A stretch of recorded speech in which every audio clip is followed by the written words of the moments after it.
Can suchness be reduced to energy and emptiness? Actually, I think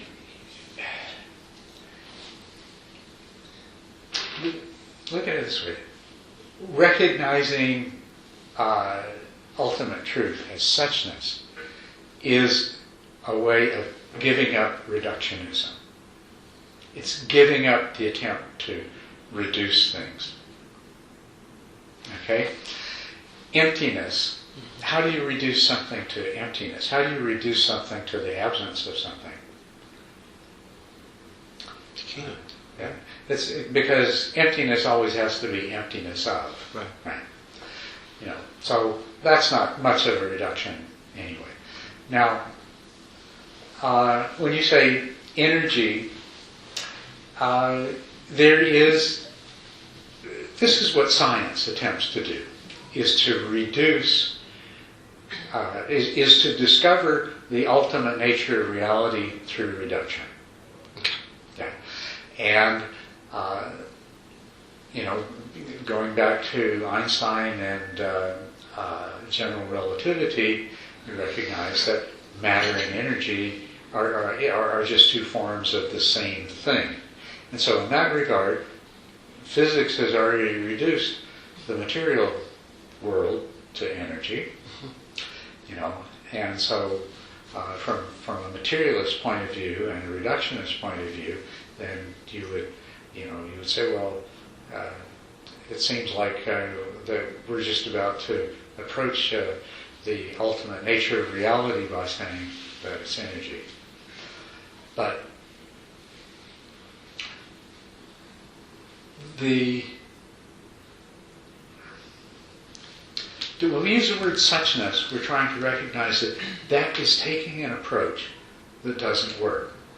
We're taking mental constructs and mental concepts, and the whole process of reduction is a process of reducing our conceptualizations. It's reductionism of our conceptualization. And we'll go as far as we can, but when we get to the bottom, we still have nothing left but what our mind has projected. We haven't come any closer at all than we began to the ultimate nature of reality. So does suchness capture the nature? Yeah, we haven't reached suchness. We haven't reached ultimate truth in itself by taking our concepts and rearranging them and reducing them down as far as we can go. Right.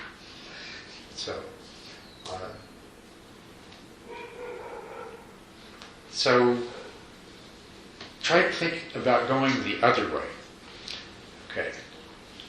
That let's give up trying to reduce things. As a matter of fact, there are some very elegant logical proofs from medieval Buddhist scholasticism. It's the Buddhist version of how many angels can dance on a pin. But they did a very good job of thinking these things through. That show that basically all these reductionistic attempts are doomed to failure. They lead to logical contradictions. Right? So what we're really doing is we're going the other way, and we're saying, let's give up reducing it. Let's give up this idea that somehow we can break things down and come to. The Greeks did the same thing. The atoms that make everything up, and the atoms are the ultimate thing, and that's the infinite. Everything's made out of atoms. Let's go the other direction. Let's approach it holistically or holographically, you might say. Because the idea of a holograph is that that whole is contained in every part, no matter how small. And conversely, that every part is contained in every other part, or to say that every part is contained within the whole. So rather than trying to reduce things to the parts, to whatever makes them up, and try to find some substance out of which we can build reality, well, actually we can do that, but what we'll realize is the substance is the mind fabricates and the mind sees its own fabrications. But in terms of approaching ultimate reality in a more meaningful way, let's think, holographically rather than reductionistically. I wanted to say something a little bit, though. I love this conversation because the more I think about this kind of stuff and try to apply my mind to all this stuff, the more stuff I get. So it's almost like it isn't almost like, it is that for me, just getting quiet, watching, listening, shutting up, creates a larger picture that I can't even put words to. It's the only way I can do it. I can do it. Art helps me. You know, the simple act of drawing a branch, watching it, observing it, seeing the spaces between the branches, not the branches themselves, but watching that whole thing, seeing that the spaces are as much of the branch as the branch itself. You know, it's the only way I can do it.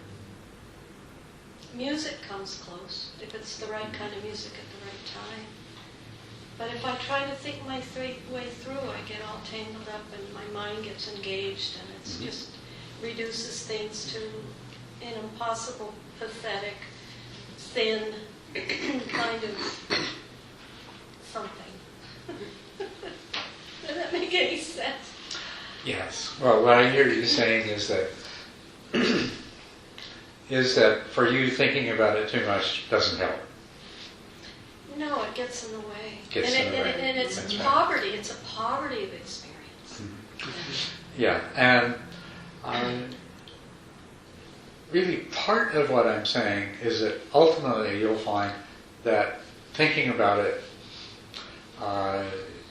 only gets you so far and no further. Because, considering that the problem is that we are trapped by the limitations of our mind's conceptualizations, then using the same conceptualizing mind isn't going to get us out of the trap. Now, it may help, and it will help, and for some people it helps a lot more than others, But no matter whether you're one of the people that it's helpful for or useful for, or one of those people more like you are that doesn't seem to be much use even from the beginning, eventually there's a point that you have to leave it behind. It can take you just so far and no further. And the role it plays,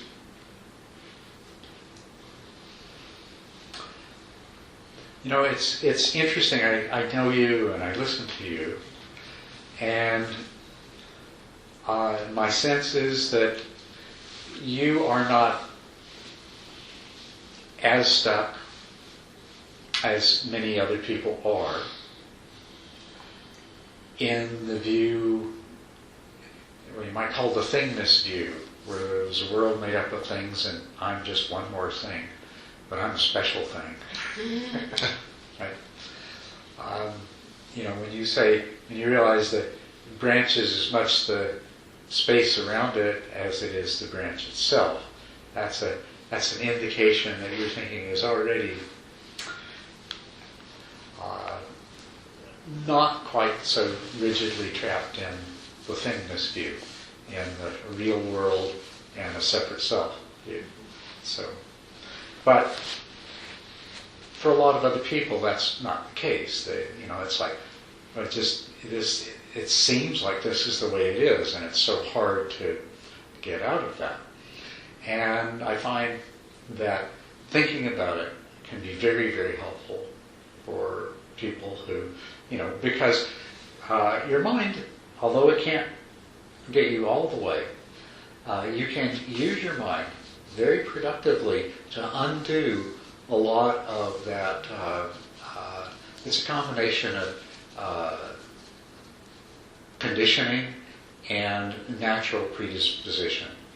The human mind is naturally predisposed to view things in a particular way. And then your society, the people around you, your entire culture views it in that way. So it's constantly being reinforced. But you can use your mind to undo that conditioning and to loosen it up and get you to a place where you can sit down and open up and have a different kind of experience. So if you can sit down and have a different kind of experience without doing that, well then that's great. No need to spend too much time thinking about it. But if at any point you feel you're stuck, it might be helpful to think about it, at least to see if you can see where there's something about the view that you're holding that is acting as a constraint, keeping you from seeing more clearly. So, to sum it all up, thinking has a role, but not everybody needs to do too much of it. Thinking, analysis. Ultimately, what is most valuable is observation, and that's even if you're doing analysis. If you think of things analytically, it doesn't get you very far at all unless you take and apply what you've understood intellectually in terms of observation and real experience. So, however it comes about, like you had a visceral experience in meditation of how the mind creates the reality, and that's go out and observe that over and over again at every opportunity in every different kind of situation you can. In other words, reaffirm it for yourself. Now, I would say exactly the same thing that somebody has said, well, study these texts, and I figure out, I think I understand it. It means this, and yeah, that's right. I'd say the same thing to them. Now what you need to do is keep this in your mind and go prove to yourself that it's true in practice, in the world, day to day, in your own personal, real experience, because that's what really counts. That's what's most important. No matter how you come by the understanding, it needs to be reinforced by that experience. As a matter of fact, I think I've told you before, there's these stages that we go through. There's the stage of acquiring a view. And this can be a hearer, a learner, a studier. You acquire the view. You can be a thinker, or it can come about in those occasions of personal epiphany that might happen here or there. But then there's a second stage, and this is called, in some traditions it's called purification by overcoming doubt. And others it's called the stage of reflection. I refer to it very often as reflection. I'd say, first you study, then you reflect. Or first you acquire the view, and then you overcome all doubt. The way you overcome doubt is by testing it, applying it. It seems this way. Well, let's try it out. Let's see if it fits. Let's see if it really works. And if you do that, then what this does is it begins to loosen up the hold that illusion has on you. It begins to change your intuitive way of immediately understanding your experience. It loosens the bonds of the illusion, of the delusion. And the third stage is that of direct experience. Sometimes it's called the stage of meditation, simply because all of these different meditation methods, their whole purpose is to bring you to the stage of direct experience. Right? So, For those of you that are familiar with the precepts that we take on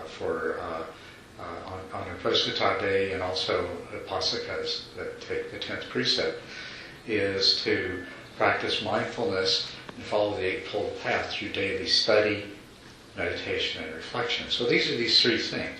Meditation is the third one. It's the one that involves the direct experience. It's the one where you take what you've understood in whatever way you've understood it. You've acquired the view. Then you've deepened it through reflection. You've overcome doubt to where there's a certainty there. And then this brings you, usually through meditation, to the direct experience that produces the permanent change. So